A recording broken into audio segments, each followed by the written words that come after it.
बहुत समय पहले की बात है। घने जंगलों के बीच एक सुंदर और शांतिपूर्ण राज्य था, जहां लोग प्रेम और सौहार्द से रहते थे।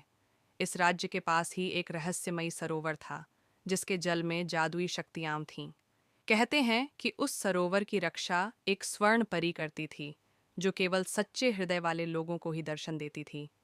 एक दिन राजा का छोटा पुत्र राजकुमार अरुण जंगल में शिकार के लिए निकला। अचानक वह रास्ता भटक गया और चलते चलते उस जादुई सरोवर के पास पहुंच गया। जैसे ही उसने सरोवर के जल को छुआ, एक सुनहरी रोशनी चमकी और स्वर्ण परी प्रकट हुई। टटा आइन प्रीटर पर्शनसी परी ने सनकाली पर ने मुस्कुराकर कहा, हे राजकुमार, यह सरोवर केवल नेक हृदय वालों के लिए है। तुम यहाँ कैसे आए? राजकुमार ने हाथ जोड़कर उत्तर दिया, हे देवी, मैं यहाँ संयोग से आया हूँ, पर अब मैं आपकी इस अद्भुत शक्ति के बारे में जानना चाहता हूँ। परी ने कहा, यह सरोवर केवल उन्हीं की इच्छाएं पूर्ण करता है जो निष्कपट और दयालु होते हैं।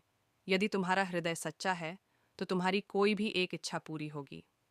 राजकुमार ने बिना किसी स्वार्थ के उत्तर दिया, मैं चाहता हूँ कि मेरा राज्य सदा सुखी और समृद्ध रहे। परी उसकी निःस्वार्थता से प्रसन्न हो गई। उसने अपने जादुई जल की कुछ बूंदें सरोवर से निकालकर राजकुमार को दी और कहा, इनका छिड़काव राज्य में करना, इससे वहां खुशहाली आएगी। राजकुमार ने परी के आदेश का पालन किया और सचमुच कुछ ही दिनों में राज्य में फसलें लहलहा उठीं। लोग स्वस्थ और प्रसन्न रहने लगे। स्वर्ण परी के आशीर्वाद से राज्य फिर कभी किसी संकट में नहीं आया। इस प्रकार राजकुमार की निःस्वार्थता और परी के आशीर्वाद से वह राज्य सदा के लिए समृद्ध और खुशहाल बन गया।